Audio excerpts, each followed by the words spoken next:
Hello and welcome to Setting the Stage, episode 15, Hayden, Carson, and Egress. Today I'm talking with Hayden and Carson, who are co-DMs on a campaign, which is pretty cool. We haven't had that yet. Why don't you both introduce yourselves, talk a little bit about who you are outside of D&D. Hayden, why don't you go first? Yeah. So outside of D&D, I'm actually a therapist. Been doing that for a few years now. And Cool. then, before I started doing this, I did software testing and a bunch of other things. And that is actually where Carson and I met, is back in college. We were roommates. Mm-hmm. Oh, cool. Yep, that's where a lot of our D&D stuff actually started, was back in college. We currently play with a different group. But yeah, we were roommates for a while. I'm Carson. I currently work in the IT department for a credit union, and I'm almost finished up with school here for that field. So, Okay. And I didn't know there was additional school beyond college for IT and credit unions. well, see, Hayden's much more focused and got done far earlier than I did. Ah, yes. Okay. Yes, I'm familiar with that. All right. Well, cool. That's a good field to be in for sure. So I'm guessing you guys got into D&D at the same time in college. Is that right? Kind of. I know Carson played for a while before I did, and it was actually after we were done being roommates that he messaged me and said, "Hey, I'm doing this D&D thing. Do you want to give it a try?" And I said, "Sure, I'll try anything once." And Okay. here we are, like, what is it, 3 years later, almost? I think it's more than that. I've been out Really? here, and Am I old? you're getting old, man. um, Yeah, I played a few times with some friends from high school, and then those games had the tendency of not sticking around very long. They had a very short lifespan, so Mhm. I decided I'll do one myself, and that turned out pretty well. And I brought Hayden into it because I thought he would be a fun addition to our table. We actually had a smaller existing group and brought him in partway through, um, and stuck around ever since. All right. Cool. Yeah, that's actually fairly typical to get started in college with a roommate. That is how my dad got started as well. Mm. Oh, that's cool. And yeah, plenty of other people that have been on the podcast as well. Oh, I'm glad it's a way to maintain that friendship you guys have. Yeah, it's one of the things we talk about most. Yep. Sometimes too much. What about DMing? How did that get started for you guys doing the co-DMing thing? So that's actually relatively new. Um, Traditionally, I've run games. Hayden ran a game on his own as well, and then we kind of were.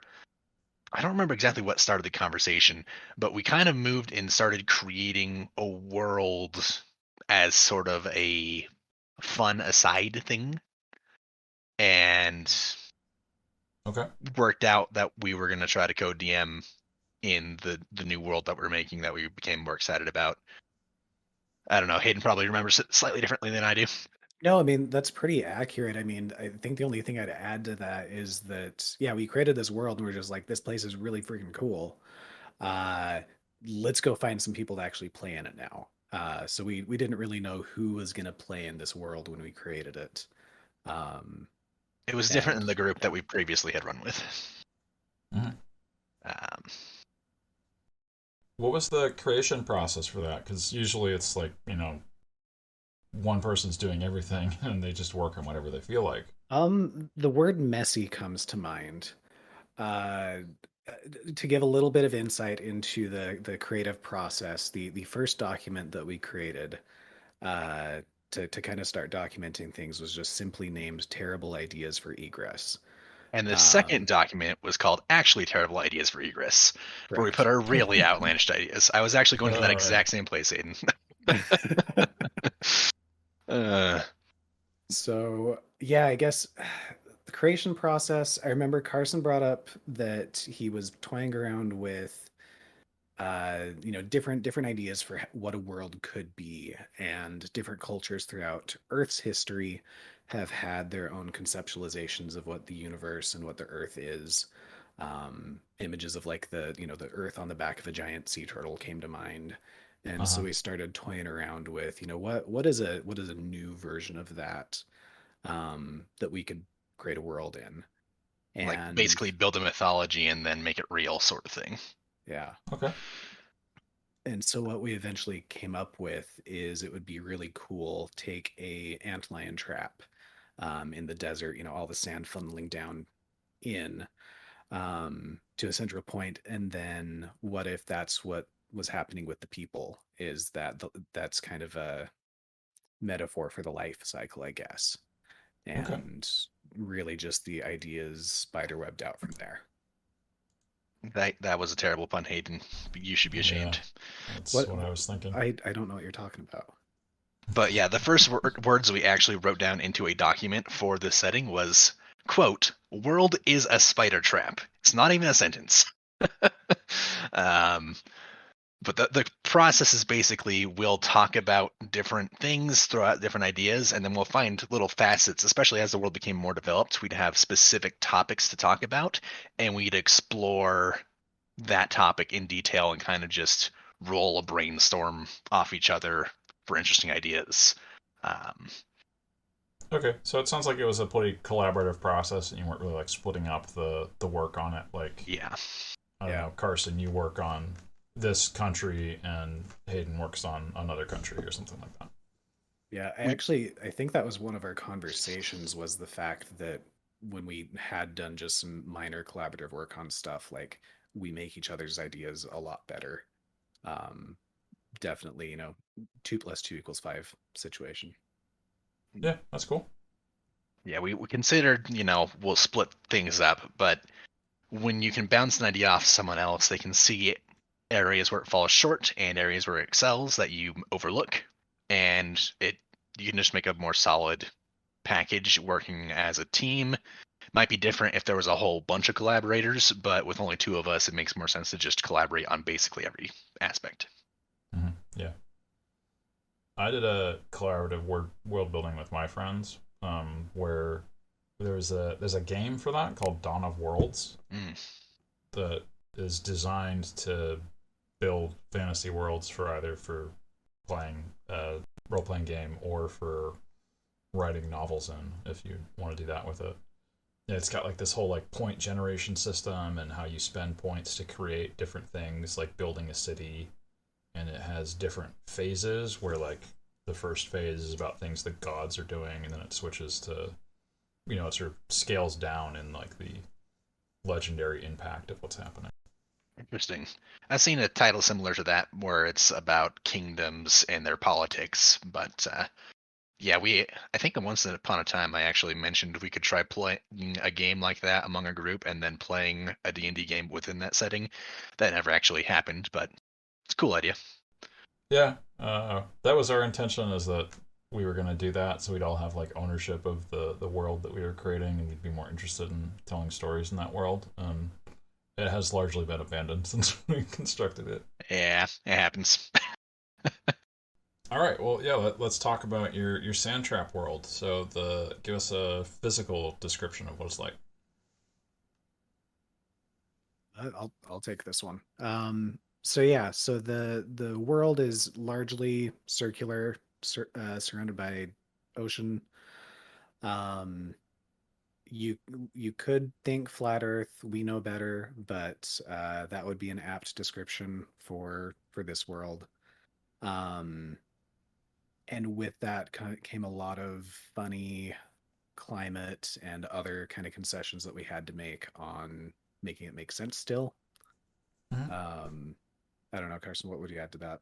So, an example of the climate issue is, how do seasons work if there is no planet on a tilt? We got to have an alternative. And basically, it's that there aren't really seasons for the most part. Weather is regional rather than, you know, actual weather patterns. And that just has to do with the nature of the world. It's an inherently magical construct. And so weird things like this happen because they were designed to do that, not by us, but by entities within the universe. Mhm. They thought this area should be rainy, so it rains here, type of thing. Yeah. At some point, it just becomes, well, just because it is. And Yeah. that's kind of true for science as well as fantasy worlds. Yeah, it's turtles all the way down. um, what's interesting here is it's basically a single continent surrounded by ocean, and the continent is following that same spider trap shape where it all slopes down towards the center point. With the exception of mountains and hills and all that, that's still there, breaking up line of sight. But if you were to stand on the coast and look toward the center, you can see the majority of the continent just because it's in a bizarre shape. So you can see hundreds of miles to the other side, which led to interesting things like people building watchtowers along the coast so they can look out from high vantage points with binoculars and telescopes to try and see where other people are, watch for armies or whatever else it is. Okay, that's interesting because then you'd be limited by I forget what this concept is called, but how much you can magnify light to be able to see something that far away. Yeah. Yep. So there must be like mountains around the coast to keep the ocean out. So sort of. Yeah, the ocean's just a few feet below, the coast, I guess, in my mind. There's like some hills and stuff in some areas, but there's, because it's not the world's not rotating or anything, there's not really weather patterns outside. The ocean really is just still. So there wouldn't be risk of like a tsunami coming in or giant flood. It just is. There's enough there to prevent like the pressure of the ocean from pushing in, flooding the whole space, but it's not like massive tall cliffs along every outside edge. It's more like a big bump, and then it leads into regular shoreline. Okay. Now what's interesting is the ocean is fresh water, no salt water, and the rivers for the most part don't originate from mountains. They originate from the coast and head inland. Okay, so do you have different animal life in the lake because of that? Yes, you'll see a variety of different types of animals living in all sorts of bodies of water. The ocean's interesting because outside of the first couple miles of shoreline, it's just a dead zone. There's nothing living out there. Well, honestly, the same thing is pretty true within the real ocean as well. Yeah. Are people able to sail outward? Because you said it's flat, there's nothing really stopping them, but is there no wind either? Yeah, so I guess to answer that, and I think we might be leaving out some of the more interesting part about our world that might give some more context to everything. Um, would you care if we kind of jumped into some of the cosmology and the gods and kind of how we got to the point where the players are playing? Yeah, that's fine. Okay. Yeah, we can jump around to wherever you want to go, and Yeah. we can also skip over things if you want to like keep it a secret from your players who might be listening. Yeah. We're purposely not telling them about it now because we wanted to be pretty candid with everything else. And I think we'll come back to the other questions. It'll just make a lot more sense within the context of the rest of everything. Okay, yeah, let's get into the cosmology and the gods and religion and all that. Why don't you get us started, Hayden? So the idea is that Egress is the name of the world. Egress is also the name of the god that created the world. So there's some other stuff that I guess I would say that we haven't totally decided on, kind of where Egress comes from. We've got some good ideas down, but where I'll start with it is that Egress created the world off of two principles. It would have been balance and law, and there's actually two sides to it. Our campaign takes place on the quote unquote good side, but there'd also be a hell side to it as well. That would be home to your devils and those devilish creatures that are more evil leaning. So on the good side of Egress, it is everybody else, kind of what you'd expect. So the idea with this is that Egress wanted to create a perfectly balanced world where people could live the best life of whoever they are. So you would live your life, when then you would die. Um, you'd essentially be judged, and then you could be shuffled to the opposite side if over the course of your life you've changed enough to where the hell side would be more comfortable for you. And it's not like a you are being condemned and cast down into hell type of thing. This is you genuinely enjoy the scheming and the lying and the brutal competition, and you thrive in that environment. And so they send you into that environment where you're kind of playing the game, right? You're miserable, but you're happy to be miserable, if that makes sense. Because you have a chance to win. You can win big and be the lord of whatever as you've succeeded in scheming and dominating your enemies, but you sometimes lose, and that's okay. You're just here because it suits you. Or the opposite, you've got tired of losing time and time and time again, and you can now see the virtues of just being a decent person and being nice, and so you're going to go give the other side a try for a while. Yeah. Okay, I can kind of see that like in a long-term scope of a soul where going to the hell side would be kind of like going to a soccer game because there's more competition and it's more fun to be in that environment for a little while, but you don't want to be constantly running around competing, so you need that break in the good side.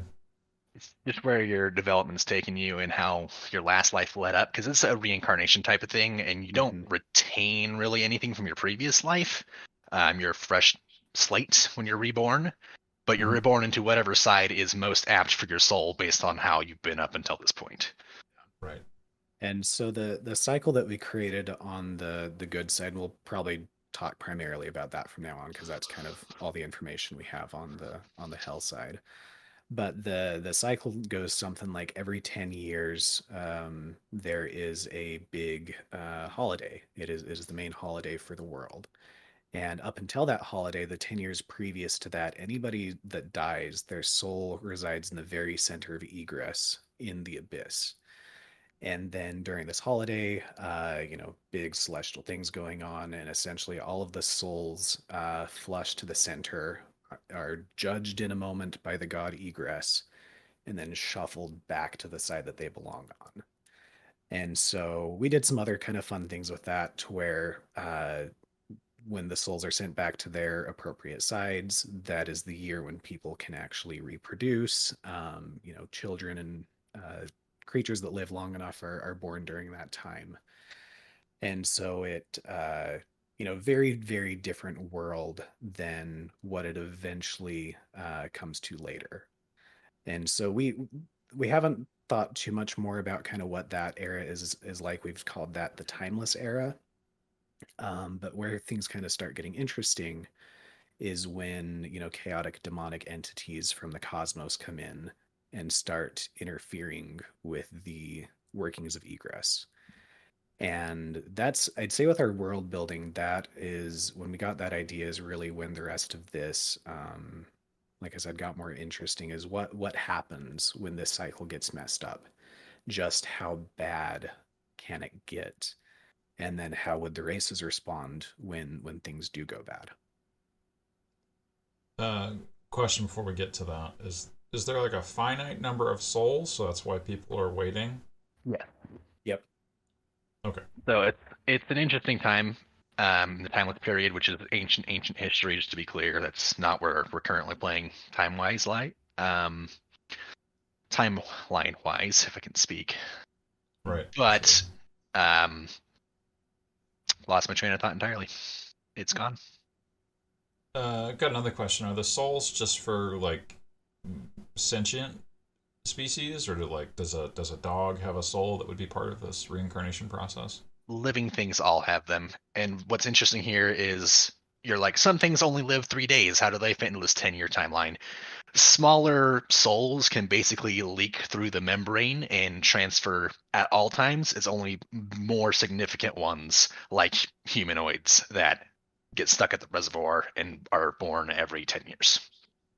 Okay, so like a squirrel could leak through, and obviously insects. Yeah. Does it include plants as well? Most plants, I don't think were. We didn't really decide on that 100%, but I believe it was pretty much like your things with a mind is essentially what it So is. some of those plant monsters, but not. Yeah. I guess a good way to differentiate is creatures that could be considered having like a good or evil personality would have to go through that process, and those just so happen to a lot of them live longer than 10 years. Okay. And maybe you'll cover this later if you want to talk about the demons that are invading, but I was curious about undead and more like immortal species like dragons and elves and that kind of thing as well. That is all critical. You've got some very good questions that will be answered. Yeah, you're dead on the money. Those are exactly things that are related to the demonic invasion. Hey, do you want to do some world building sometime? This is a lot what our process is like. Essentially, yeah. So what Hayden was talking about, where things really get interesting, at a certain point in this timeless area that lasts millennia, and to be clear, all of your races that you expect from classic Dungeons and Dragon fantasy are present. You got the elves and the dwarves and the orcs. They're all here, and they're all very much what you'd expect. Kind of generic in the timeless era, on purpose.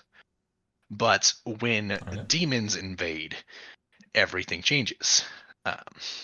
The main thing that happens is not like an army from hell that you may have seen in other works, where it's a war. This was more of a crippling of the cycle that we've talked about, this 10-year rebirth cycle. And so it's no longer functioning at all. And the response from Egress to this crippling of the cycle is what kind of defines everything past that ancient history mark.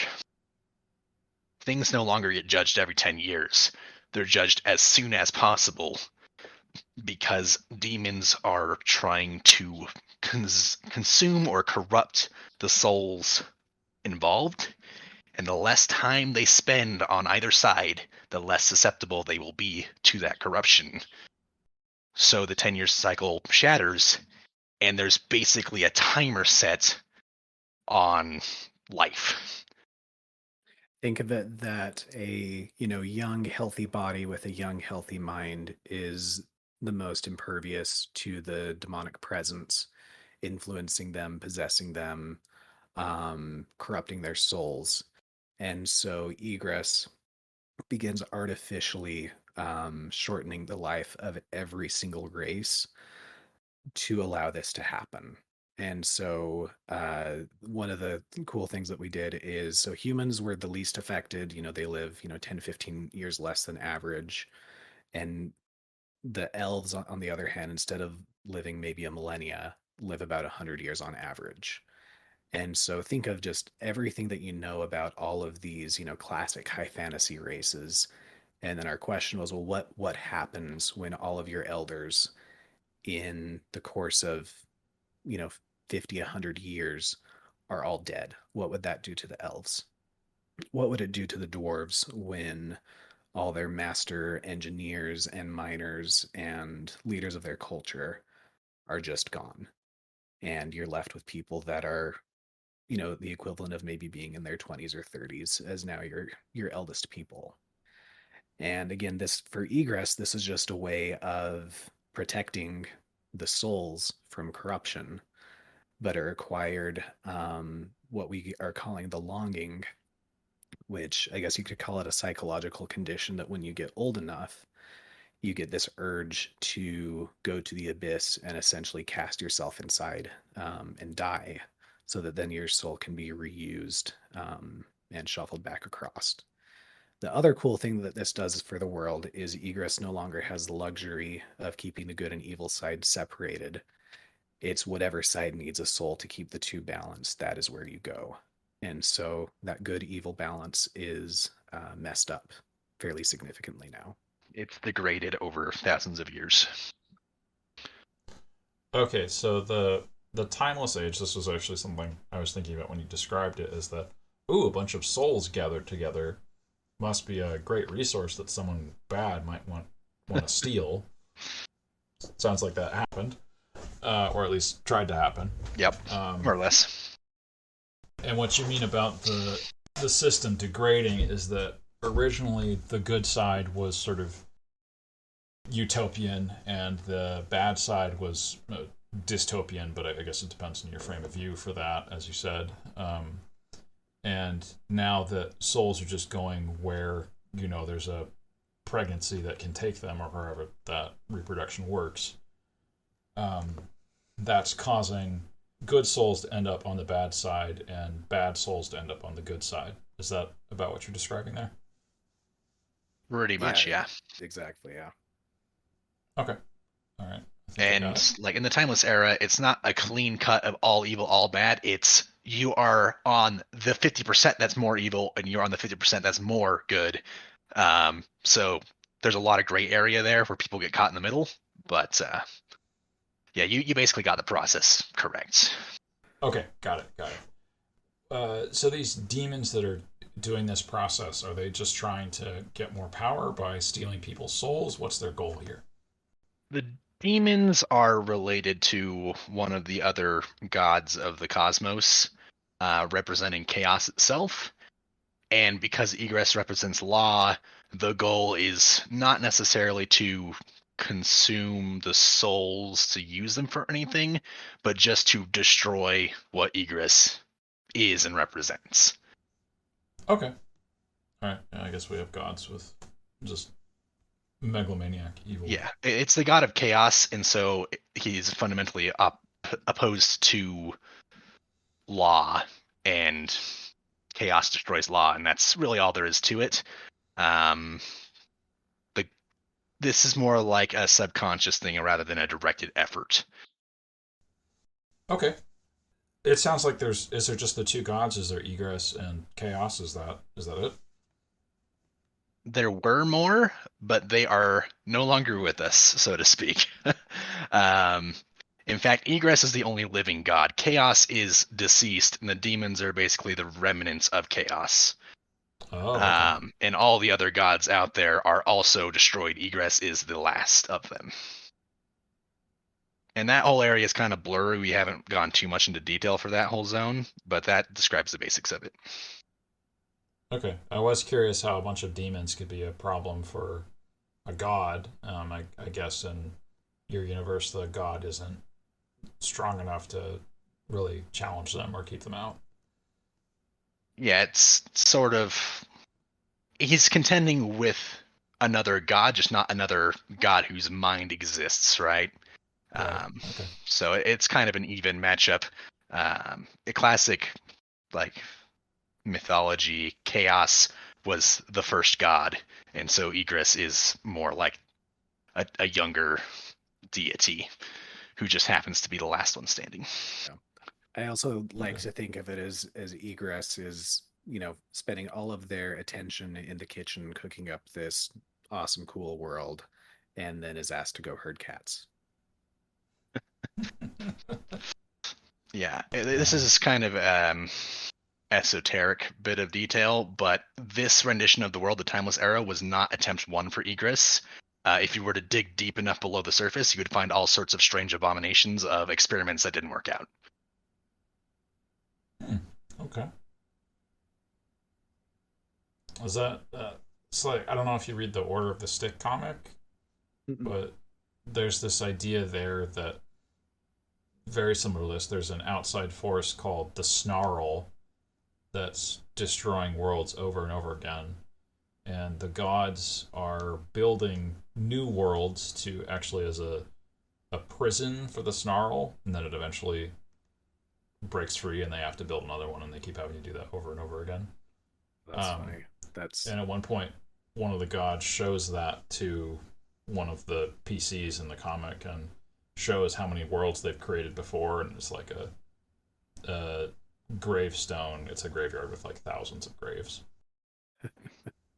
That's somewhat similar to the solo campaign I was running when I was the only DM, not doing a Co-DM thing, but different, but some similar concepts there. Yeah. Okay. So yeah, I guess we can quickly go through the rest of the history to kind of what leads up to now. So the era after the Timeless Era would have been the Unraveling, and this is just kind of what I described, what happens when the system breaks. How bad does it actually get? After that, it's the Age of Desolation. It's when races kind of start to recover from things, and people naturally were terrified of the abyss as it stole all of their loved ones many years too early. And so people kind of either hid underground or hid behind hills for a very long time. Were very superstitious over what power the abyss actually had over them. That led on to the warmonger era, where people, rulers, established themselves, and the humans were the most prolific here. Again, the humans were the least affected by the longing and their species surviving, you know, shorter lives than before. And so the humans were very prolific in waging war against other people, and there's just kind of widespread war across Egress as people vied for power and sought to establish control of any sort. After people warred for a long enough time, we had this fun plot line within our world building that we're calling the Days of the Dragon King, where it kind of turned into this man versus god conflict, where everybody kind of gathered all of their power together to grow a dragon, and we'll get into that eventually, how you can grow a dragon. But up to I mean, just colossal proportions for this dragon to challenge the abyss itself. But as with everybody else, if you don't cast yourself into the abyss, you literally lose your mind and are then susceptible to a demon possessing you. And that's essentially what happens. And the Dragon King uh, just annihilates the entire eastern side of the continent, from losing its mind while having the most power that's ever been gathered in one spot, which is kind of a cool thing that we had a lot of fun with. From there, we call it the reclamation, the building back of everything. Races kind of settled down. There's some more wars and stuff. In our world, this is when the dwarves betray the elves and kind of create that classic elves and dwarves don't really like each other type of thing. We create Gotta some have that. extra sub races of the elves that we thought were pretty fun. But this leads up to the Golden Era, which is the current era that we're in. And this is when the use of gold for power is more widely established, more widely agreed upon continent wide, on kind of the rules of that. And then instead of dragons subjugating humans underneath them for war, building up armies and things, or the opposite, a general with a massive army taking control of a dragon to use it against other people. Cities and their dragons are fairly equal in power, and we created this thing that's kind of fun, where dragons are actually a personification of the culture of the city that they reside in. And so their personality is very similar to the broader culture where they reside. Okay. So like a fire-breathing dragon would come from a city that's famous for hot-tempered people or something like that. I don't think we went that direction. It was less about like what element they use and more about what they actually think and act like. Okay. Dragons are weird in this universe. They aren't born from other dragons. Dragons are the category of thing that spontaneously arises whenever you have a sufficient amount of gold and people in the same place. They just spawn out of the horde. So if you have a mountain of gold and a city nearby, a dragon will arise given enough time. So they're very bizarre. Is it like an egg, or is it just like pop, there's a dragon at some point? Pop, there's a dragon. Okay. It's an Egression child's nursery rhyme, if I remember right. Yeah. Pop goes the dragon? Yep, that was it. I had a question about something earlier. So you mentioned that the bad side of Egress had devils on it, and then demons from outside. Is that like classic split between devils and demons in the monster manual, or something else going on there? Nope, you hit it right on the head. Yeah. Okay. Demons are chaos, and devils are lawful, but they're also wicked by nature. So they've basically all stayed on the opposite side of Egress because of the way they are. Gotcha. And you mentioned the longing is a way to prevent demons from possessing people as they get older and more susceptible to that possession, which sounds an awful lot like dementia, which has that same demon word for particle to it. Yeah. Is that kind of where you were going with that? I don't think it was inspired that way, but basically the idea is if you don't get on with it and go to the abyss, your mind will unravel. And so if you are unable to, say you're detained, um, you'll go mad. And it varies on how you do so. It could resemble dementia, others it could be violent mania. It just depends. Okay. And you mentioned humans becoming the dominating force in that initial collapse where the ancestral knowledge of all of the longer lived races disappeared. Mm-hmm. Um, what about other short lived races like goblins or orcs? Are those existing on the good side of the world, or are those only on the bad side of Egress? So they do exist on the good side. I don't think goblins did initially. That was something that they kind of came into existence because of this breaking of the world.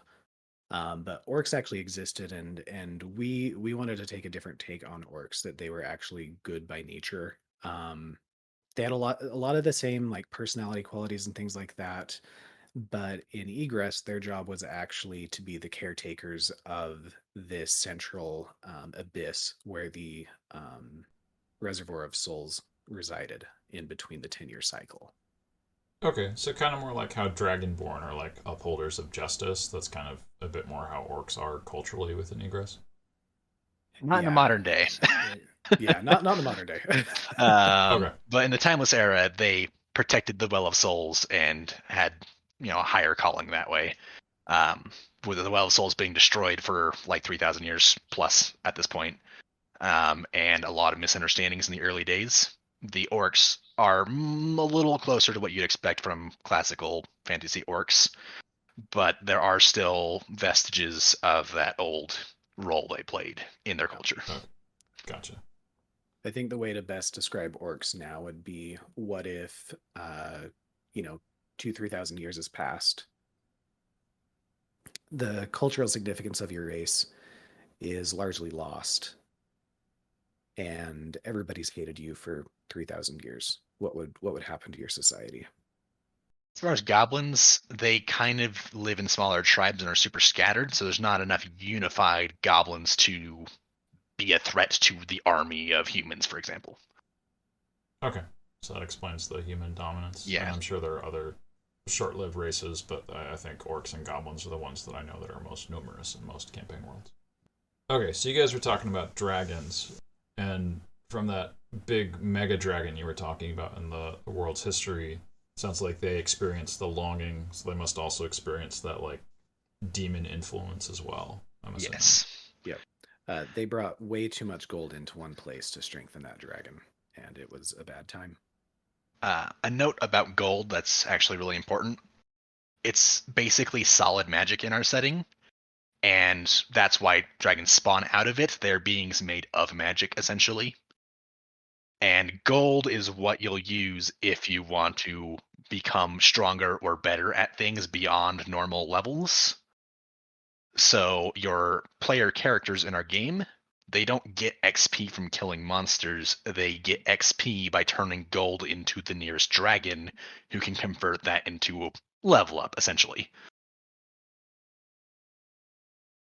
So gold is the most important resource in the world, and every city is trying to hoard it to have a bigger dragon than everyone else, but also to fuel up their military and adventuring class people, so they have experts to do whatever they need to.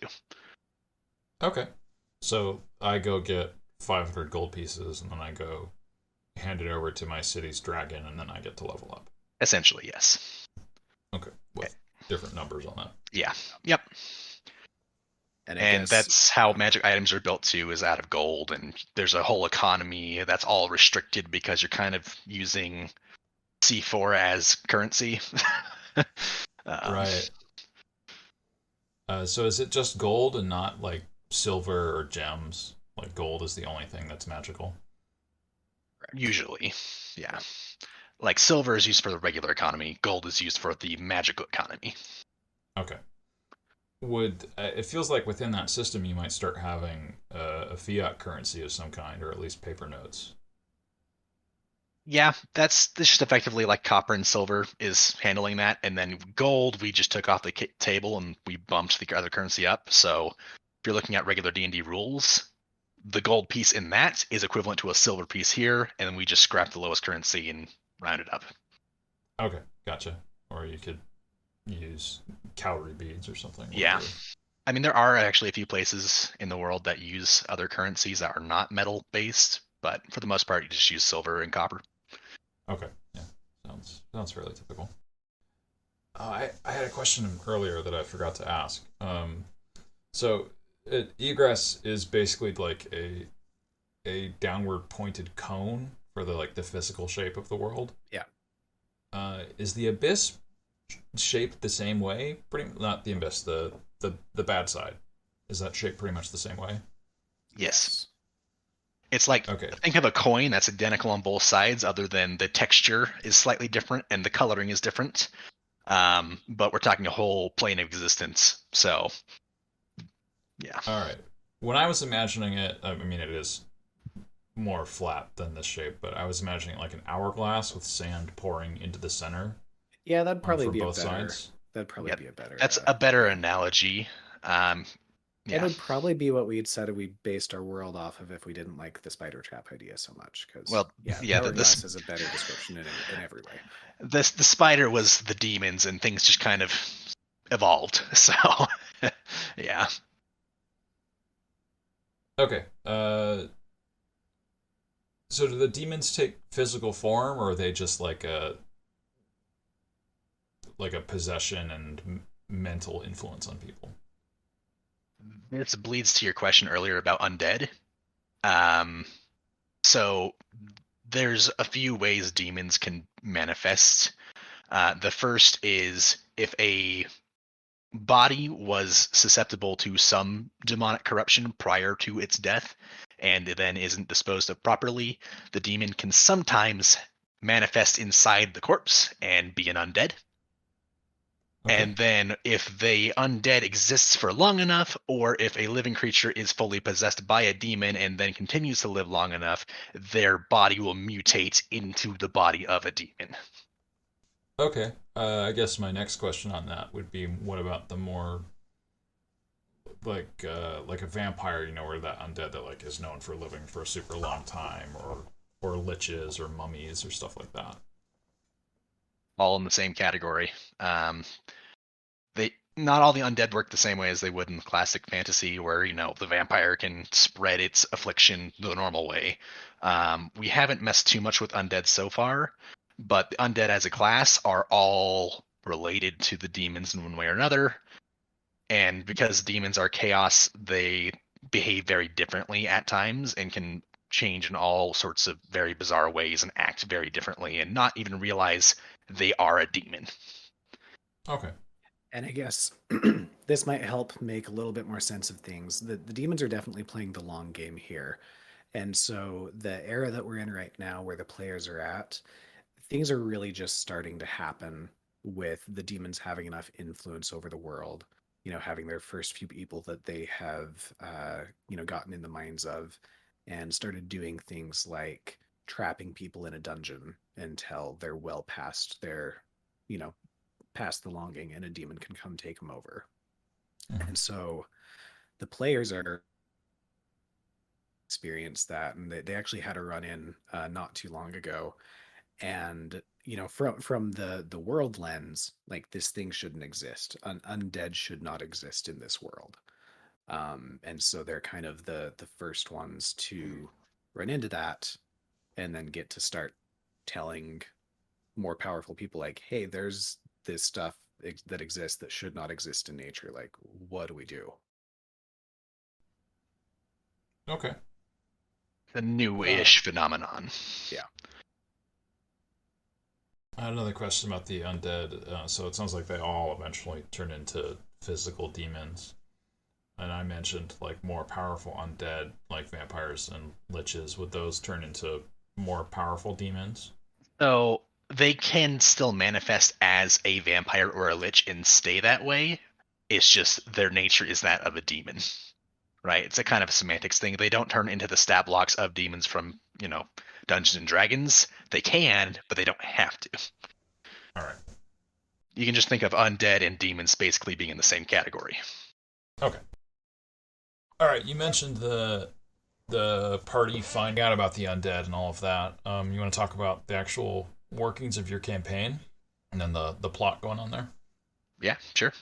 So our campaign is set in the little region known as the Eladrin Mountain Range, named for the Eladrin elves, which you'll probably recognize, Yep.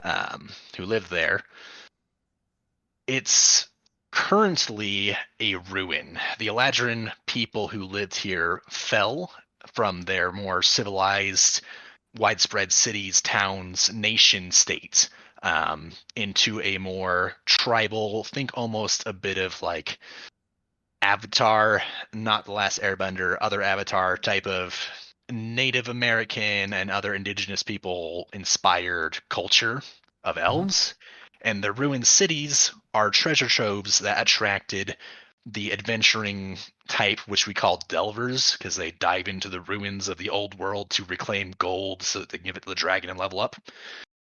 And a frontier town has budded there called Newhearth, and that is where we started in this kind of adventuring town. Okay. So they went deep in and then found an undead, and now they're trying to figure out what's going on and get some help and how to confront that problem. Yes.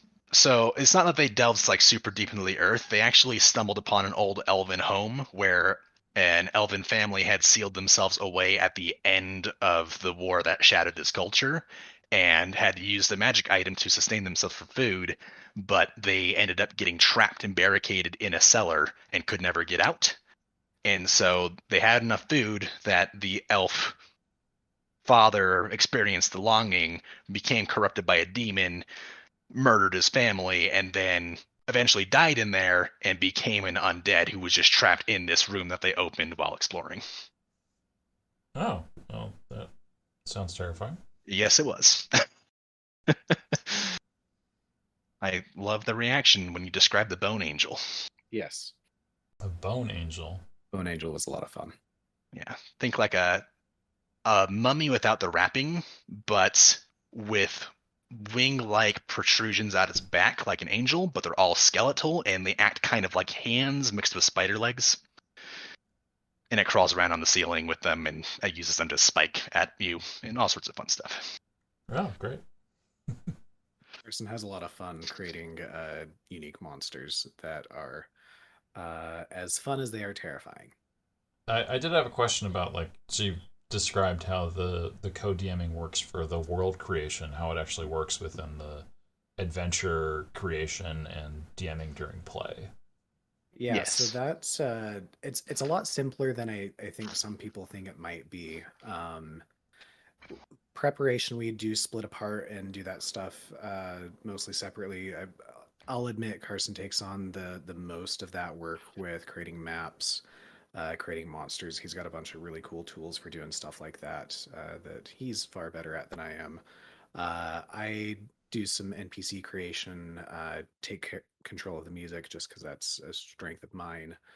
And then once we actually play, Carson takes over the traditional narration, kind of guiding the party through stuff. I take on more of the NPCs than he does, control the music, help the players, and then during combat, I'm actually running all of the monsters on the map. And agreed with the party beforehand that hey, all these fights are going to be winnable, but the second DM is going to be trying to achieve whatever goal these monsters would have. If it's to murder all of you guys, I'm going to be trying to murder all of you. If it's run away with stuff, I'm going to do that. And so it's added a little bit more dynamic to the game. Whereas, when I was a DM on my own, sometimes felt bad going at the party too hard. But I feel no guilt now, and it's great. Okay, so it's kind of set up more like a small scale war game almost. Kind of. It's about offloading responsibilities. So a regular DM has so much to manage, especially since we're using a virtual environment. You have to kind of manage the virtual tools. And so by designating, I'm doing the narration stuff during a combat. So and so wants to go attack the goblin. I can narrate what happens. I can ask for the rolls. I can say you take however much damage. And then Hayden's handling the strategy of it, because trying to manage the strategy against the full party while running the game and kind of, your brain on their turn is focused on helping them get their turn completed and not on strategizing for the monster's turn. And by offloading, you get more coherence and less weird behavior from your NPCs and monsters. Okay, gotcha. So it sounds like during the actual mechanical part of DMing, you guys are mostly splitting up the responsibilities and handling those separately. Yes, sir. And then that economics 101 thing where the division of labor to specialized stuff going on a little bit there too, it sounds like. Yeah. Like we collaborate for plots, like who's going to do what and why and what's the adventure and all that kind of stuff we collaborate on. When it comes to, all right, we need to build a map of this room, or we need X number of monsters and their types, that usually drops to me. Hayden handles music and also handles a lot of the logistics of making sure character sheets are leveled up and that kind of thing. Also keeping the endless list of potential NPC names that we can pull out of our hat whenever we need them. Yes, that is a big thing. Yeah. Okay, so when I first heard about the Co-DMing thing, I was curious if you guys had a DM PC or two that represented yourselves when you weren't the active DM or something like that. It sounds like that's not your style. It is not. Because then they'll know too much. And if they don't help the party using that knowledge, it feels like you're screwing over the party because you let them walk into a death trap. But if you do intervene, then you're the one who is stealing the spotlight all the time and know all the things and is not fair. So there's not a really good way to balance that, we didn't think. Yeah, I've definitely had that problem when I've been like, oh well, it makes sense for this guy to tag along with the party, but to make it fun for you, I'm not gonna give any advice during party discussions about what we're gonna do next. Yeah, we'll have NPCs that are with the party sometimes, but we don't have anyone who stays permanently on the party or even long term. We try to keep that short. Gotcha. I think the funner characters to play are the NPCs that are fun to role play. They often meet in town, and those have been fun to kind of have reoccurring appearances of them. Reoccurring appearances, I could just say reappearances. That would be the English word for that. Reoccurring characters is the there you go. That's TV show terminology that I think you were going for there. We'll just mash them both together. Yeah. Do you guys ever? It sounds like you don't really keep secrets from each other during this process, but it sounds like it also might be something that you do occasionally do just to kind of poke fun at the other DM. Is that something that ever happens? Not much of that. We're pretty open on our preparation side of thing. And as far as keeping secrets for fun, it's less about keeping secrets and more about throwing a curveball out of nowhere in the middle of the session and making them deal with it. We've had a few of those. But yeah, we don't really. It's a collective project, and so we sometimes work on things individually, but then we bring it back in collaboratively to keep us on the same page. Okay. Hayden mentioned that you had some tools for maps and monster creation. Do you want to talk about those in case someone else might be interested in those kind of things? Sure. So the software I use for maps, large scale maps, I use Wonderdraft. Probably have heard it brought up before if you've asked this question before. Yep. that's what I use to make the continent level maps. Really great tool for map making. It's a one-time purchase, really good. For smaller maps, I use the dungeon drafts made by the same people just for dungeons. I build basically every map we use. We don't really outsource it from internet sources at all. It's all custom. Mm-hmm. And then as far as our keeping track of the world, we use some Google Drive. We use a Trello board like once every 2 years. And then we use a program called Legend Keeper, which is a web-hosted world building tool where you can keep all your information. I think I saw. Well, maybe it was one of you that, or Hayden, that mentioned it in the Discord for that. Yeah, it's a really fantastic tool, especially for map-based stuff, which kind of is the essence of a D&D world. The last two tools to mention would be, if I can say the name right, Glyph has this monster maker web app, which makes it's how I make the monsters. I use the rules that he put together to make monsters that are more balanced, sort of following the archetypes you'll see in 4th edition, to make sure the monsters are all varied and combat encounters are a little more balanced than the default CR system, and to also keep monsters unique and different. So anyone who's played D&D before knows what to expect from a goblin. They don't know what to expect from these goblins because they're built with fundamentally different math and mechanics. Okay, gotcha. And we use Foundry for our virtual tabletop. Right. So that's a good one. So that's all the tools I use for the most part. So I will throw out there to any other DMs that are struggling with the tech side of things. Just find you an IT Co-DM to do stuff with you, and they'll just take care of everything else. It may smooth the process, admittedly. Okay. Yeah, the Wonder Draft thing was something I talked about in the episode before this. Yeah. So that's good to hear. That's a popular program. The Giphy glyph thing that you mentioned, how do you spell that? It's GIFFYGLYPH.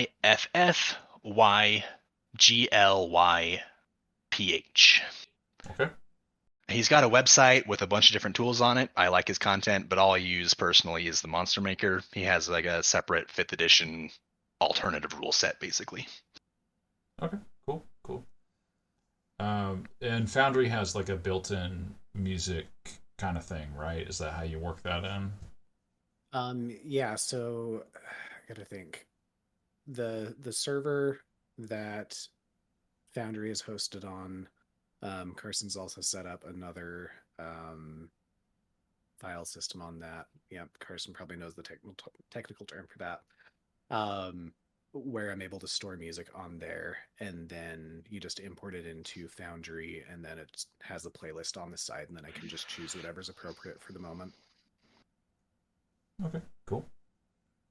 Yeah, do you guys have anything else to add about like the physical? Well, not maybe physical isn't quite the right word for a virtual campaign, but that aspect of DMing.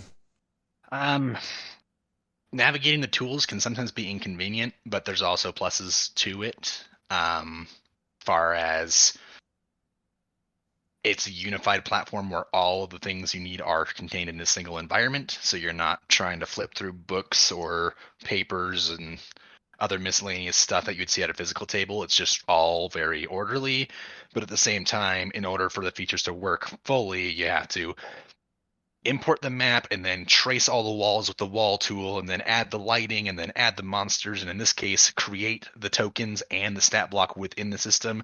So it does add a ton of overhead, but it does have some nice advantages like animated lighting, and I don't play much with the animated maps, but you could even do animated maps and other stuff like that. That's really cool. It's more of a necessity because we live in different parts of the country, and so we kind of have to. Yeah. I have really liked the animated maps, but I use Roll20, and they are tremendous CPU hogs. It doesn't work. Yes. Yep. Yeah, I don't think I have anything else on the kind of the physical parts of, I don't know, the DMing side of things. I did want to talk about the gold as XP kind of thing that you guys were doing with the dragons a bit more. Mm-hmm. Um, so Yeah. can you describe in a little more detail about how that system works? Yeah, so this was actually something that we had talked about for a while, and during this whole like world creation process, and it was kind of fun because some of the changes that we wanted to make to fun, how D&D fundamentally works, we actually built into our world building, and so this is one of those examples where I'd known that way back in the day, gold as XP was kind of a thing. And so we wanted to find what's a modern take on that that would fit within fifth edition. And so we've done a decent amount of homebrew with rules to make it work. But I don't remember the exact math. I think it was half of whatever the experience is asked for in. It was one Uh, tenth. is it 1/10? It's Yeah. 1/10. Yep. Okay. 10th what's of the experience that's asked for. That's how much gold you need. And then you just take that to a dragon and they do their special dragon breath thing, and then you get leveled up. So we decided to use gold as XP because we wanted to facilitate a dungeon diving type of game, and we wanted them to be focused on get the stuff out of the dungeon. And a lot of times currency doesn't feel valuable in fifth edition games, especially, which is what we're using at the moment. Mm-hmm. So by making it XP, gold is suddenly the most important thing. It's used for your magic, it's used for your level ups, it is the thing you are there for. And that's kind of what drove the decision to move toward this kind of weird homebrew, get gold for levels system. And even then, it makes experience, gold, whatever it is, feel more valuable because it's not just used for leveling up. You can also go buy magic items with it. Yeah, if you'd rather have your sword upgraded than yourself, you can budget that way and then level up maybe behind everyone else, but you have a magic item. Yeah. Depending on what level it is, you might rather have the magic item instead of a proficiency bonus 3 levels from now. And we like to throw just a little bit more at the party than they need for full level up, so that even if they save all their money for the level up, they'll have a little bit of extra that they can buy a magic item with and probably not delay their next level up. Yeah, of course. So when I've heard stories about using gold for level up, usually there's a issue with the system where there's an incentive for players to not split the gold evenly because they want to have more for themselves. Do you guys experience that issue? I could see that we would have that problem with a different group, but the players that we're playing with, it's just not an issue with them. We kind of started out the game of everyone already knows each other. You've decided to work together and you're on good terms, and basically had the discussion up front. We're not going to do this. So it just doesn't happen. Okay. Like, you wouldn't necessarily want to run a group of 7-year-olds in this world because they're just going to go rob and steal from everything, right?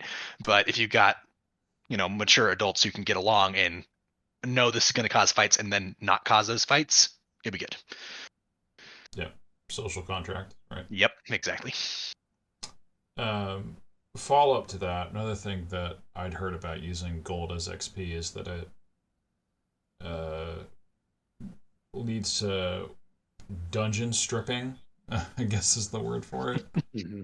Where it's just like one example that my players didn't do because I'm not using gold as an XP in my world was there was these really nice statues in a tomb, and it would have been a real pain to try and get those statues out, but they're very nice statues and they would have been very valuable if they had got them out, but they chose not to.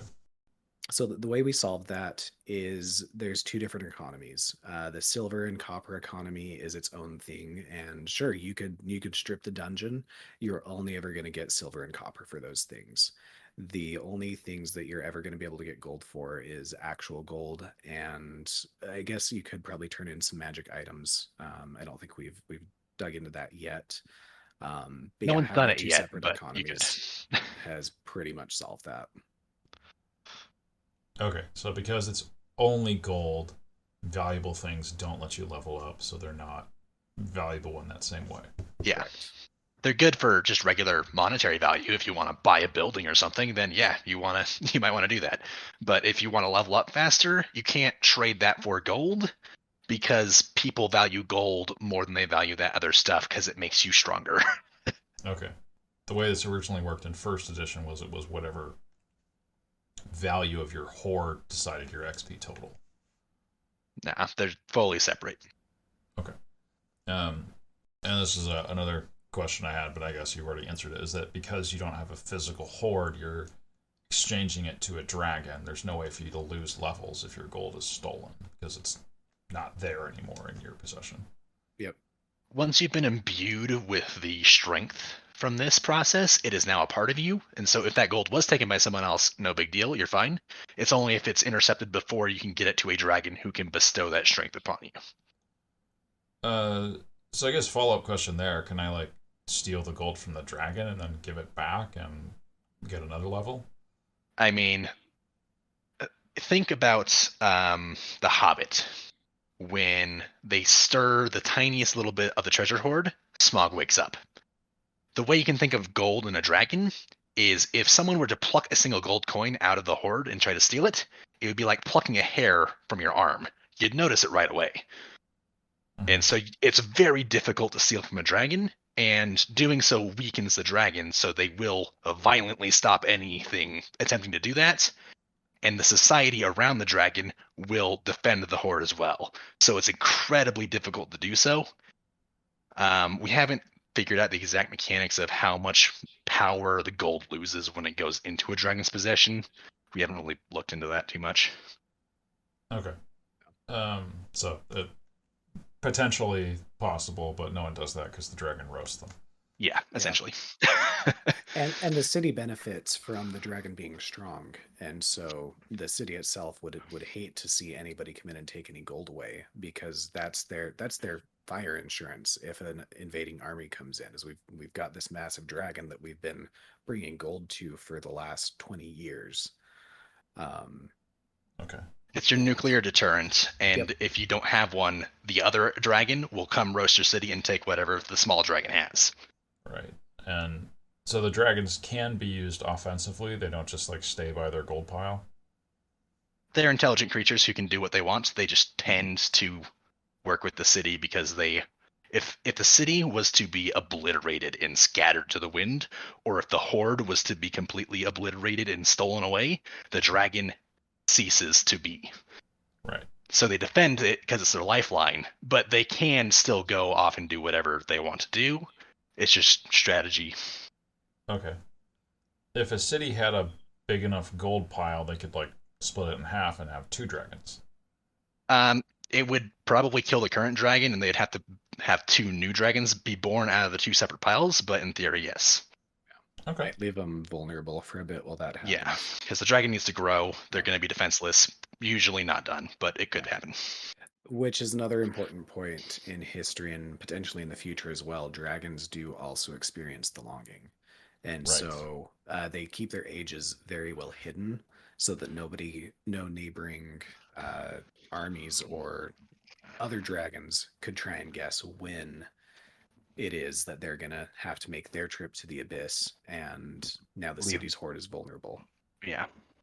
Okay, so when a dragon experiences the longing, it would theoretically go into the abyss, and then that city would be weak for some amount of time until a new dragon popped to defend that horde. Exactly. Yep. That's it. Okay. And that's actually the crux of the dwarf and elven conflict we mentioned briefly before. Oh yeah? The dwarves convinced a subspecies of the elves to betray their kin, and while the dwarves lured the dragon away with their own dragon, they stole from the horde of their own people, the elves did, and ran away with it, killing the elven dragon and allowing the dwarves to sack the elven civilization. And this sub-race, the sea elves, then became buddies with the dwarves, and the rest of the elves really don't like dwarves, but they hate the sea elves for this ancestral feud. Okay. Yeah, I can see that. So there was some cool ways this influenced global politics. I guess I had a follow up to that. Like, dragon experiences the longing and goes and throws itself in the abyss. That isn't really connected to a city like falling or from grace or experiencing some sort of cultural shift when the new dragon shows up because they have like a new soul for that dragon, so they have a new soul for the city. Does that kind of thing happen, or is that not really connected? So it's a little bit of the opposite. So the dragon gains its personality based off of the city. Right. And so a fun bit of lore that's one of our fun stories with this. So the southeast, there's actually another smaller society of dwarves down there that think of like the worst Game of Thrones maneuvering between the houses, or Game of Houses, or what is it? Yeah, I think Game of Houses in the Wheel of Time series. And just like think the worst version of that, of just conniving and at each other's throats, and that's the society of that city. And so the dragon as well is suspicious of everybody. And so one of the things that we've got set up eventually for the players there is that the dragon is so paranoid that it's actually tunneled underneath the city, has its horde there, but because it's so paranoid of coming out and getting killed or having its horde stolen, it stayed down there, has outgrown the tunnels that it's dug, is well past experiencing the longing, and is slowly becoming demonic. And we're wanting to send the party down there, and they essentially run into this dragon that's more worm, not worm, worm. um, and is just crazed out of its mind. Wings have nearly been ripped off of its back as it just scrapes through these tunnels. Um, but whenever that dragon does die and another one comes back, it'll have a similar personality unless the society itself changes. Okay. This also causes fun things like goblins who manage to collect enough treasure spawn a dragon that is very goblin-like and then proceeds to destroy the colony. um, and in turn destroys itself. All sorts of funny shenanigans with dragons in this setting. Okay. Um, Maybe a mechanical suggestion that you guys don't need, but for the dragon that has its wings almost ripped off, you might want to consider using a Lenorm to represent it. I had never heard of this monster. I'm not sure if they moved them into 5th edition, but a Lenorm was like a four-legged dragon with no wings, or two legs in some cases. That was more like an animal level intelligence. Yeah, I mean, that's pretty close to what it would be. So, yeah, that sounds like a good idea. I'll take a look at that and see if there's anything we can pull from it. Yeah, there might be. If it hasn't officially moved into 5th edition, there's probably some uh, fan-made version. Fan-made version, or you could look at if you can find the 3rd edition version, you might be able to convert that. Although I'm not really sure how conversion works for attack and AC with. You see, I destroy myself and make them from scratch every time with the different math, so yeah, either way. yeah, I guess there is the math in the DMG for doing that, so you can handle it that way. But yeah, just a suggestion that there already is kind of a package that works for that if there is a combat that they end up having with that dragon. Well, certainly look at it. Okay, so we've talked a lot about like the broader strokes of the world, a little bit about your campaign.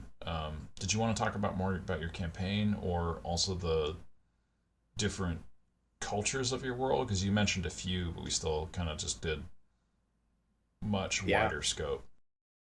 I think the cultures is one of the other things that we've taken a lot of pride in. We'll go over them briefly just because I don't want to take, I don't know. We could talk for like 5 hours on this. Yes.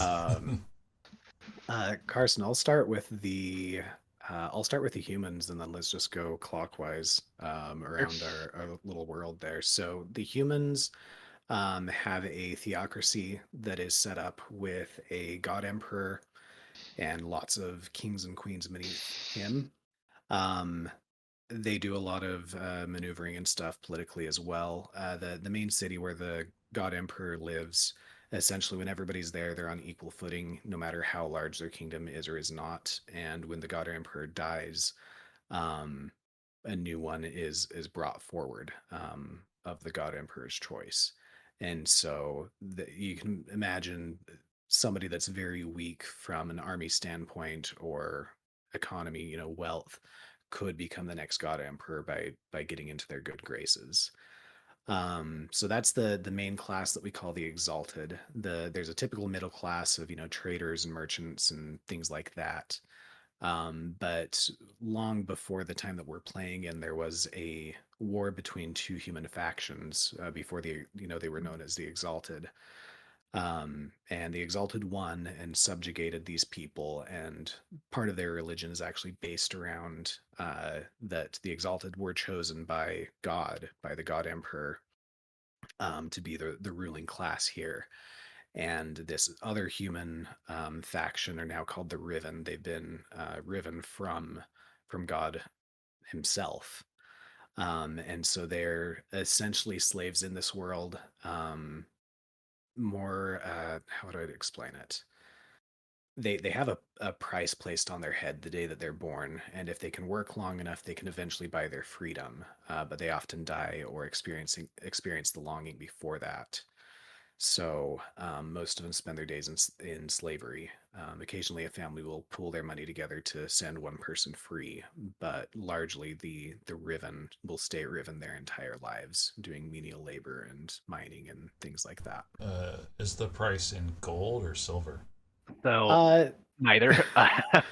This is one of those fake currencies we talked about. I think we called them marks, but they're basically just a wooden chip that denotes currency for the Rivens only, controlled by the Exalted. And the saying goes that one Riven is worth one gold piece as a way to be demeaning, essentially. But yeah, they don't actually have real currency. They only work off of this false currency imposed by the Exalted. Yeah, you wouldn't dare give your slaves any more power than you have to. A note on the God Emperor and the kings and whatnot. You can think of the kings and queens of these territories as being jacked up on gold to like the level of a high level player character, level 16 plus. The God Emperor himself is jacked up, so he's like a level 20 boss monster. Because they've got a dragon, and rather than dispersing the benefits of the dragon's gold across the populace, they deprive this slave class of all gold and focus all of it on their exalted class. So they're very, very few, but very, very strong. Okay, so that God Emperor might have some of those epic boons from the DMG that lets you get even higher up. Yeah, like the God Emperor and the dragon are sitting in roughly equal footing as far as raw power. Ooh, cool. That's one of, I think, our favorite locations is that whole Dragon Claw range where that all is kept. Yep. Okay, cool. So just north of the Dragon Claw range where the humans are is the Blossoming Expanse. This is a primarily halfling society, so lots and lots of hills over many miles. What's very interesting about the halflings here is they have incredibly strong oral tradition, such that they are the most knowledgeable about history, even things thousands of years ago, because they will tell tales and stories that outsiders, they tell the fun stories that have moral implications to them, classic tavern tales. Among their own people, though, they recite ancient histories of their people and the people beyond, and they have incredible memories. We've actually changed the halfling race to enable them to get the keen mind feat basically for free.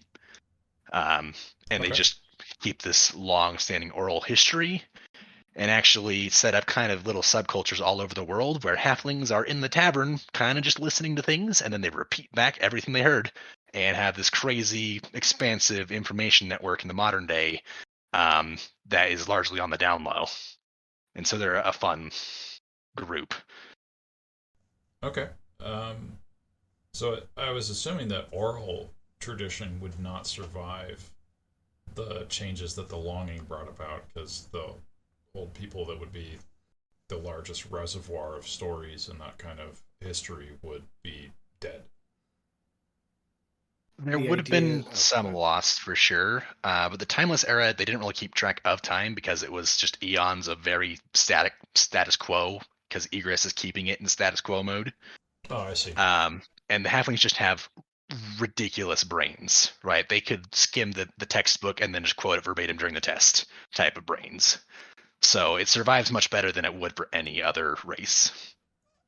I think we also had the idea that they were the lore keepers even during the timeless era. They would have been in charge of record keeping, and so even during the unraveling, they still would have grown up learning lots of tales Okay. from a very young age. Egress created the different races to do specific things for him in his ecosystem. Mm-hmm. All right. I feel like I want to give you another recommendation here, if that's all right. Sure. In 4th edition, there was a exotic race called Divas, which I think still exists somewhat in 5th edition, but not in the same way. Where they were like angels that were continuously reincarnated. So you would occasionally get flashes from your previous life, and it was called like memories of the ancestor or something like that. And it would give you like advantage on 1 attack per day was the effect of that. But there was a bunch of feats you could take because you got way more feats in 4th edition to expand on that power. And that might be a way to... You could look into that for additional things that could make those halflings feel more unique and interesting with that type of strong, super strong oral history and super strong memory. And that's how they used it in 4th edition. There might be something cool you could bring in that way. Absolutely something to consider. So that's the main gist of the halflings. Yep. So going a little bit further north from there, we mentioned the Eladrin. I'll talk about them a little bit, and Carson, I'm gonna take the Iron Wastes here as well. Yeah, that's all connected. Because that's all together. So before the modern era, there was another human civilization that lived north. It would have been the northernmost civilization here. And they were very, very technologically advanced.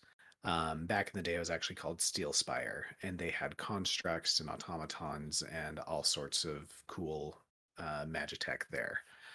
And they were at war with the Eladrin and winning quite well due to their technology. However, the Eladrin, specifically the Alidus tribe, found a way to go in and tamper with the magic that bound the power of the constructs inside, and essentially turned these constructs violent towards any living creature. And so the humans quickly got wiped out to live there. The Execute Eladrin, Order 66. Exactly. the Eladrin were able to take care of the army with the 3 tribes combined.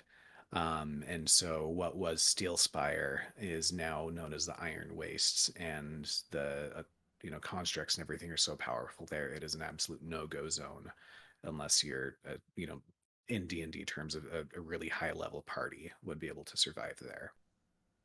Okay, so there's just still a bunch of rampaging constructs that are in that space? Yep. Yeah. So yeah, nobody lives there now. But the modern day Eladrin, ever since the war ended, they kind of started infighting, not actual like wars or anything, more territorial disputes. And so the 3 tribes there now are the Alidus, the Valilia, and then the Dalarel. And they all have different personalities. Some are more pacifist, some are more like mediators, and then another one's more kind of aggressors. But what unites them still is that they all share a dragon and have agreements to bring all of their gold, or what they say is all of their gold, enough of it anyway, to that dragon to strengthen it so that united there's still a viable force. The dragon has 3 heads, which is exciting. Yep, that was the other thing. Ooh. So, yep, that's the Eladrin. I don't know if there's much else to say that for them. I think we based them loosely off of some of the Fae, summer, winter. Yeah, spring. there are arch-Fae that we haven't even touched on. Fae. Fae are the only exception to the Longing of the Abyss. They do not get called to it. So these are some of the only ancient beings that exist. Ooh, okay. That's a whole side tangent. But Yep. their tribes traditionally followed the arch phase of the seasons. Anyway, we could go in more detail, but we've got other things, and I don't know if we want to dive all the way in there. I'm kind of interested, like, with the only immortal species that's left. That sounds cool. I'd like to hear more.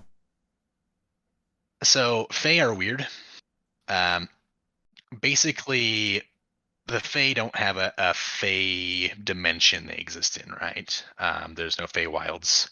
But areas that have extremely high magic in the air, we call it mana, classic term, can either birth new creatures purely out of mana, or they can take existing creatures and mutate them into other permutations of the creatures that can be anything. So Fae are very chaotic because these mutations are random, essentially.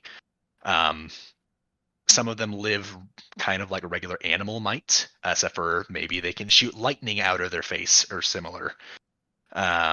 Others are very otherworldly, and since they don't experience the longing, they just end up living for a tremendously long amount of time. And sometimes you need some comedic relief in the middle of your game, and so you throw some rainbow-colored bunny rabbits at your party that leave colorful chalk marks on them and call them the care hairs. Excellent. And they were Fae as well. Yep. But yeah, the Fae are the most diverse group. If you ever want to have a monster or creature that doesn't fit into any other category, you make it a Fae, and it's born out of magic, and they don't have a soul necessarily, so they're not susceptible to demonic corruption because of that. Okay, so if they don't have a soul, does that mean they're essentially just a very complicated program in how they act? Not necessarily. They can be intelligent. They just don't have the same kind of existence as a regular person would. Okay. They have a singular instance where a bunch of magic clumped together and made something based off of the impressions of Egress or the impressions of nearby creatures and created something unique. And once that unique thing is destroyed, it will not exist again. Okay, so they're not born out of gold the same way dragons are, or the magic within gold summons them. It's more about the magic in the air or ley lines or it's ley else. lines. We haven't talked about them, but there's ley lines. They're a little more in depth than I think D&D normally is. But sometimes those ley lines leak, and from the leaks sprout things like Fae and also elementals. Okay, so the ley lines were created by Egress, right? Or did they come about in a different way? I think yes and no. Yeah. They're created by Egress, but Egress not only created the world, they also are the world. So this is sort of like the blood, if you will, or the power source of this deity. It is what gives life to this area. It's why the seasons in an area stay in that area and don't drift. In some areas rain, in other areas are dry. Right. All that's powered by the mana ley lines, which are essentially Egress's existence and will, making the world how it is. Okay. I had a question that I forgot to ask a while back. With only one god in your world, how do clerics work with wanting to choose a different domain or something like that? So it's based more on cultural devotion, and Egress kind of just responds. The magic in the ley lines can respond to strong emotional ties. I got all fancy and decided to run the magic system and make it stupid, but it's called emotional resonance. And so if you believe strongly enough in an ideal, that is sufficient. There doesn't need to be a god granting it to you. It is your conviction, and the magic just responds to that. Okay. So it can be a false god that you're praying to, or it could just be general spirituality. Doesn't really matter. Okay. Yeah, that sounds like what I forget which book, whether it was the Player's Handbook or the DMG for how to handle clerics in that situation, but that sounds like that. Yep. Okay, we were going over the Eladrin. Is there a different section you guys wanted to talk about? Do you want to keep going with the dwarves, Carson? Yeah, we'll talk about dwarves real quick. We've talked about them briefly before. The dwarves basically won. They're the most powerful military empire and economic empire currently in the world. Cool. biggest dragon, most people, and they're basically the only people who are mining gold out of the earth in huge amounts versus delving it from ruins. But they control the Bothern Peaks and have basically a single mountain city that sprawls for dozens of miles into various like smaller subsections, and they're the technological powerhouse. They have firearms that they've begun to develop and keep those secret. Law-wise, they're considered part of the Dragon Horde, so if you have one and you're not supposed to, you'll be executed, type of thing. But they're they've grown fat in a metaphorical sense and no longer exert that kind of power the way they used to. They're content and kind of just living in mostly isolation from the rest of the world in their super large, very prosperous society. Something just came up to me while you were talking about that. With gold being so important in this world's everything, would search for a philosopher's stone be a much bigger deal? I mean, if you could get one, yeah. I don't think we've really considered philosopher's stones, but we have it set in that lead is the anti-gold. So if you wanted to make a shield that is resistant to magic, you would build it with lead.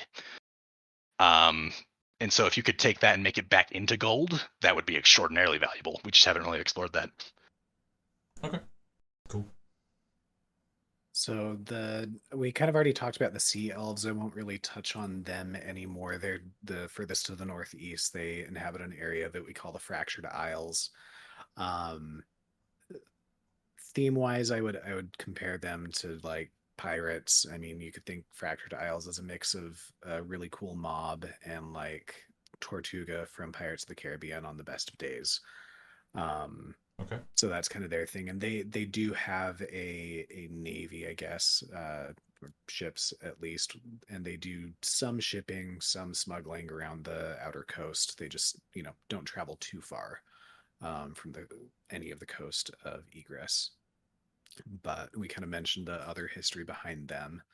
I'll cover the Dragonborn as well. So they're on the east side of the continent, and they might actually have one of the bigger areas for anybody. But after the fall of the Dragon King, when he essentially exploded from getting too big and going crazy and just burning himself out, Right. it scarred the land here, and the earth itself got burnt and scarred, and there's a lot of black sand and stuff. And so the Dragonborn, Carson, you'll have to remind me on this one. The Dragonborn didn't exist until after the fall of the Dragon King, correct? Right. So Dragonborn are weird.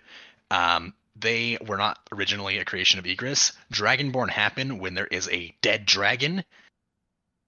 They just spawn inside of it, essentially. So the dragon will wilt away much faster than normal creatures will. So if you want dragon scales or whatever, you got to be quick about it. But inside the dragon's corpse, not necessarily in like a reproductive area, it could be in the rib cage and the skull, doesn't really matter. You'll find dragonborn eggs, which will hatch into dragonborn.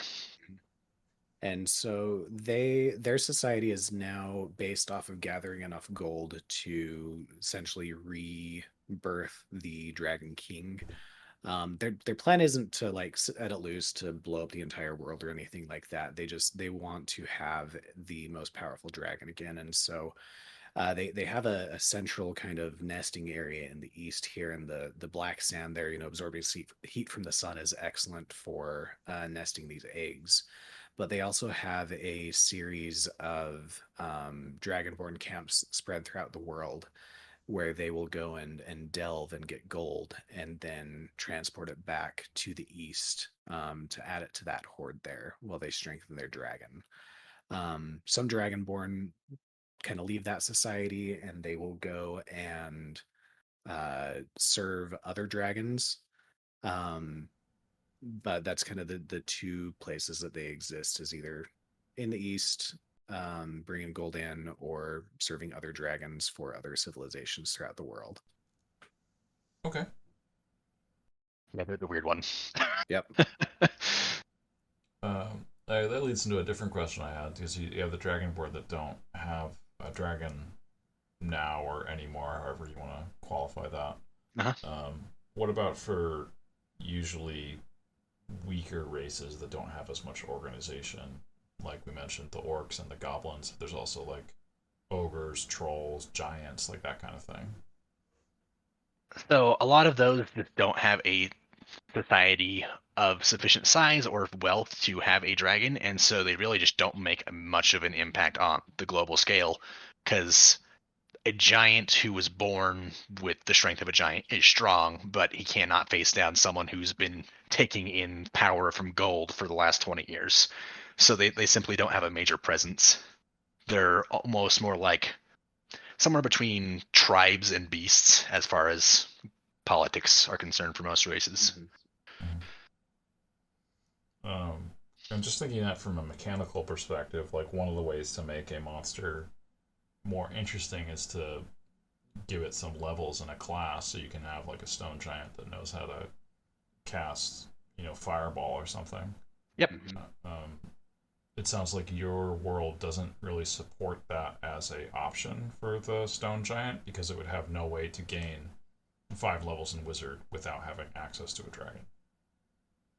So the way the leveling works is you can level up by learning and working for it, but it's much more difficult and tedious. And if you were to do it in that way, like level 6 is someone who's very talented and has worked for a very long time. That's about where you can get without using gold. So you can learn how to cast spells without going to a dragon first, but you're not going to become the best in the world without something like a dragon to empower you. Okay. It's like Olympic athletes can exist, but superheroes need the dragon. Okay, so the stone giant could get to that level, or he could somehow pay a dragon and get his magic steroids and then cast a fireball. Yep, as long as a dragon is willing, they could imbue strength to him, and they could give however much they want to whoever. So even if you don't pay him in gold, if they decide I'm giving you strength, they could do it. And it might also be helpful to point out that there are some dragons that don't necessarily belong to a civilization. I mean, enough kobolds together could spawn a wormling or something along those lines, a weaker version of it that's still somewhat capable of leveling up creatures around it. And no dragon's gonna say no to gold, no matter who or what it comes from. Yeah, I was just assuming they wouldn't. Like a stone giant comes up to a town, and usually the town is going to say, giant, instead of, oh, yes, give us your gold and we'll give you more power. Mm-hmm. Oh, and I guess here's another thing. It would actually fit in really well with the Dragonborn, with their little caravans of delvers. They would have some sort of a small dragon with them. Yeah, they actually carry a small horde on them, so they have people level up the caravan when it's on the other side of the world. Mm-hmm. And I could definitely see, like, they're not just purely Dragonborn, they're run by the Dragonborn, but all sorts of other entrepreneurs and opportunists will join up with Dragonborn caravans and basically work under contract with them. Yeah, this would be an excellent place to see a giant employed and working with them. So we could have a lot of fun with the Dragonborn caravans. We just haven't got a chance to explore that quite yet. We kind of overlooked giants and whatnot a little bit, so that's a good point out. We'll probably do a little more with them in the future. We already talked about the dwarves to the south of the Dragonborn expanse. The last people to really talk about are, I guess, the elves and the gnomes. The Elven Society is currently fractured between what you could call the High Elves. That's the subrace you use for their people. They're the elves who have been trying to reclaim the former glory of their ancestors who lived for 1,000 years and have not let go of that. And so they live in the ancient ruins of forever past in the Timeless area, trying to maintain them and restore them and recover, but they are barely able to maintain them, and it's still degrading over time. They have a legend about an elven hero who will rise up from among their people to restore the elven people to their former glory, but they're kind of just deteriorating and not moving on and adapting to the new world. They're maybe the most pitiful government just because they aren't with the system yet. We thought of the idea of this being a truly tragic race surrounded by works that they'll never be able to recreate, constantly having reminders of how great they once were. And there's just not enough time in their lives to gain that level of expertise that will ever let them do those things again. And so it's kind of tragic, just the fact that they still exist in those areas. Almost all the elves died when the cycle collapsed, because most of them were over 100 years old. And 50, 100 years later, every single one has gone to the abyss and thrown themselves in, and all you have are basically children, from an elven perspective, trying to recover. There's a cataclysm beyond it, anything the other races had to face. Yeah, I was curious how, because different campaigns have it differently for how elves mature. I think the standard is that they're like physically mature at 20, but just because of how long they live, elves aren't considered to be emotionally mature until they're 100. Mm-hmm. Yep, essentially that. We took a lot of the like generic tropes for the fantasy races and then either gave them a little bit of a tweak like we did with the halflings, or we just decided what would happen if we shattered their culture into a billion pieces. Do you want to talk about the Feybound? Sure. Okay. So I know you get the gnomes, which are my favorite, but that's okay. No, you get the half elves. I get the gnomes. Yes. Wow. Sorry. So the Feybound are one of the other elvish races, and I think probably my favorite out of them.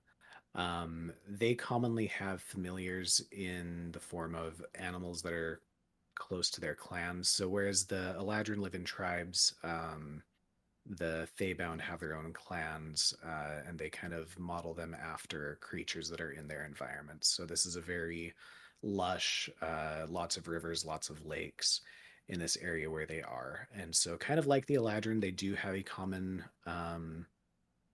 dragon that helps govern and mediate between these different clans. And they have some different alliances, trade agreements between them, but again, largely territorial with the boundaries that they have. Okay. People are free to travel through their area, but they've got to follow the rules, and you've likely got a Feybound watching you if you are traveling through, looking to see if you break any of the rules that they've established for you. They're fairly mysterious, and they're the most like the Fey out of any of the elf races. I could read you off a list of our clans, but that is meaningless unless you're actually playing in our game. I'm trying to think anything else with that. I think the one other major note is the clans are symbolized off of something like the clan of the Ashen Wolf. The Ashen Wolf is a fey creature that exists. It's like a powerful fey entity that the clan works with, almost as like a secondary dragon, but different in its nature. And every clan has their own.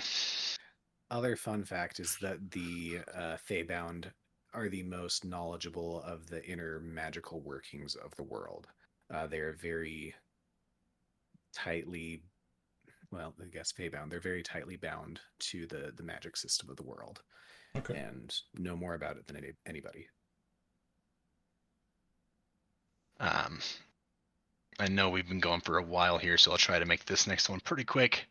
The Garden of Hope is like a central valley meeting place where the elves that were shattered after the dwarven attack and the sea elf betrayal hundreds of years ago, they kind of collected in this mountain range and named it the Garden of Hope. And that is where half-elves and elves, full-blooded elves who have decided to step away from their respective elven societies, they often come here to have a fresh start. And essentially, the rule of law here is when you enter the Garden of Hope, you have a clean slate. and it's your second chance. Even if you came here from a life of brutal murder, you are given a chance in this place, but you're only given one chance. But it's a land of second chances and a land of hope for a lot of elves and half elves who are facing their various troubles. Okay. And then the last one is going to be the gnomes. I will try and be quick, but they're super interesting and I love them.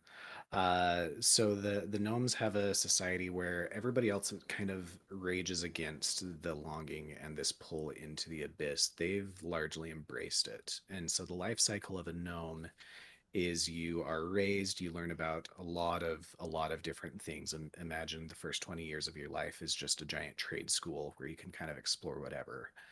At the end of the 20 years, you would decide on what you're going to go do. And gnomes are known for being the best at whatever it is they decide to do.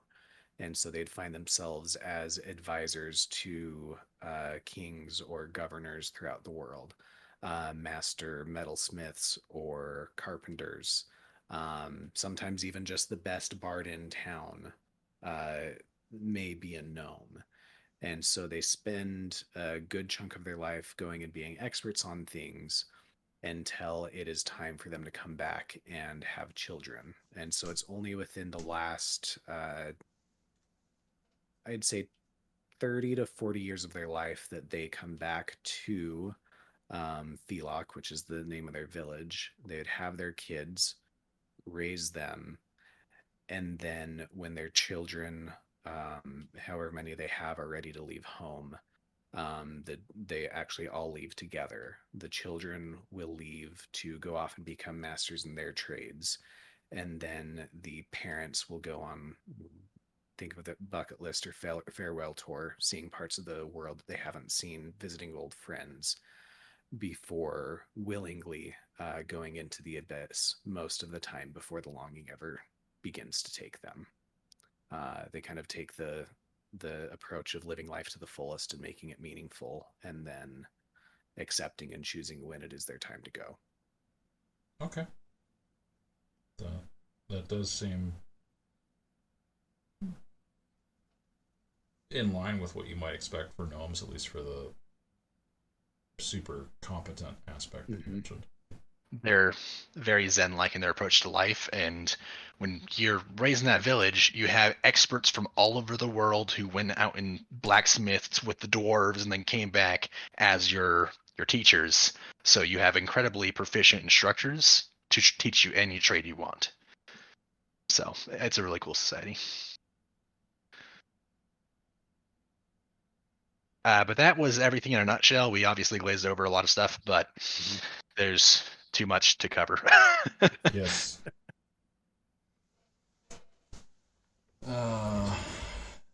Yeah. I guess, is there anything else you want to talk about that we haven't gotten to yet? I mean, yes, so much, but I do want to mention one thing. Go for it. So this is coming way back, like an hour ago, when you were talking about stuff on the sea. I know where you're going with this. You were asking if it's possible to sail out to sea, and like, is nothing stopping you? The answer is you can, but it's not a good idea. For one, there is no edge of the world. This is not a disk flying through space. It's a plane of existence. That sea literally goes on forever. And nothing lives out there beyond the first couple miles. So you can sail out there. It's a death trap. But some people do it because there's various mythologies about things that exist beyond the horizon. And so sometimes ships will sail, and then they will bring means of producing food magically and water, and they'll just keep going forever. And then they come back 60 years later, and the entire ship is filled with demonically possessed crew members, and you have a ghost ship scenario as they sail back to Egress after sailing out and then being too far away to get back to the abyss. So, didn't want to miss that one. Okay. Oh yeah. Anything else besides that you guys want to talk about? I don't think so. I mean, I might put in a potential selfish plug that as you and I guess anybody listening can tell, me and Carson love this world like so much. It has been so much fun to create. But yeah, I think we covered all the main things to hit without getting too trudged down into the details of everything, because there's a lot. Okay. Well, my other typical question is, do you have any advice, or were there any challenges that you experienced while DMing that you'd want to help out other DMs that might be getting started out with? Start is the first thing. If you got an idea, just work on it, make it happen. It's good to find a friend to talk to, even if you don't like Co-DM. You could totally find a friend just to chat about and build a world together, even if you're running the game and they're not. As long as you're not building the adventure together, you're not going to have a problem. But this was brewing for a long time before it had any form at all. It was only when we just sat down and started brainstorming weird ideas that the momentum started, and here we are. I would say for anybody that's new starting, get a good group of people that you trust, and you can have open dialogue back and forth, because there's going to be problems with any game that you run. Takes a while to really get things going, so get some people that you trust that you can play with, and just go for it. For anybody that's been doing it for a while, I would say don't be afraid to try something new and just kind of go off on a limb. I think the other thing we could talk forever about is game design and changing aspects of the rules, not just because, but very purposefully changing components of that to fit a different play style. And I would encourage people to do that, but to have an idea in mind of what the goal is, not just creating a new rule because it sounds fun. And I think there's a lot more life in tabletop gaming when you kind of tailor it for what you particularly enjoy. Yeah, the goal as XP rule sounds very tailored and well thought out for what you have. Yep, and it was like, what is the goal of the game? We want to do dungeon diving, so let's build a world that facilitates that. Yeah, okay. Well, thank you guys. This has been really cool. Good chatting with you. Yeah, thank you. Fun to have an excuse to do a world tour. Yeah.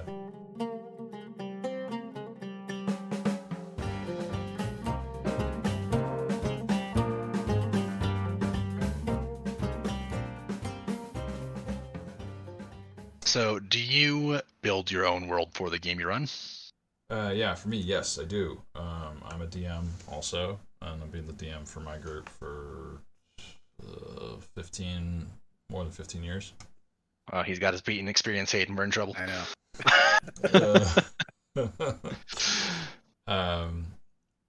The campaign that we're doing, we've been playing the same campaign world for a long time, not 15 years, but close to it.